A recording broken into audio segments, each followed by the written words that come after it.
Hey everyone. So today in your reading, you're going to have a couple vocabulary words that might be new to you. You probably have heard these words before though. They are population, species, and community. So I wanted to go over the difference between these words. First of all, let's go down to the smallest group of the three. This is a species.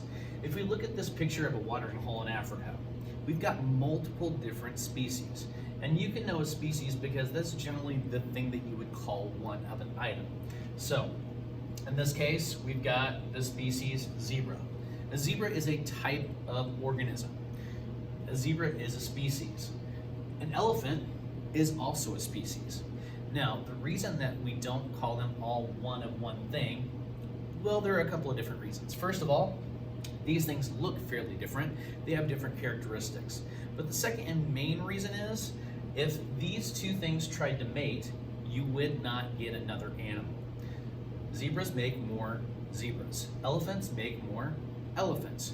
You can get different types of hybrid elephants by mating two different types of elephants.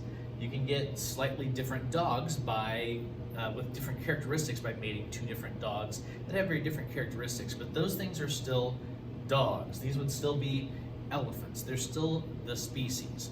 So you can't crossbreed in between species. So again, the zebra would be a type of species. An elephant would be a species. You've got lots of different species here at the watering hole.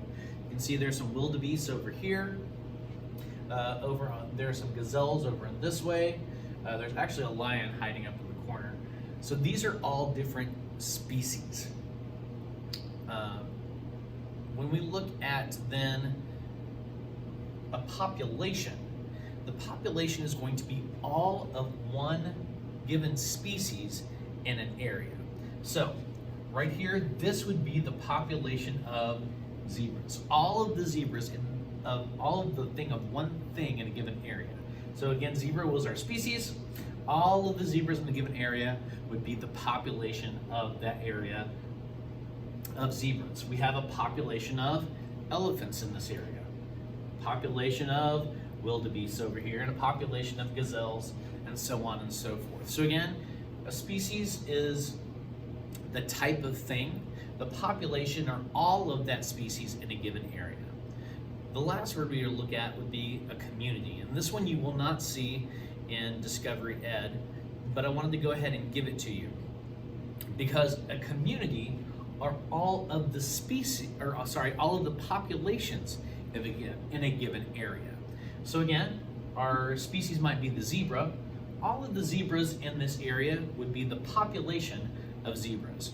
But when we take into account the populations of zebras and wildebeests and gazelles and elephants, that would be your community of species in that given area. So again, species is one thing, population are all of that species in the given area, and the community is all of the populations that make up an ecosystem. All right, so there's your differences between species, populations, and communities. I hope that helps you out as you're reading through today. If you've got any questions, make sure to give me a call, and make sure you add those words today to your vocabulary binder for science. All right, guys, get going.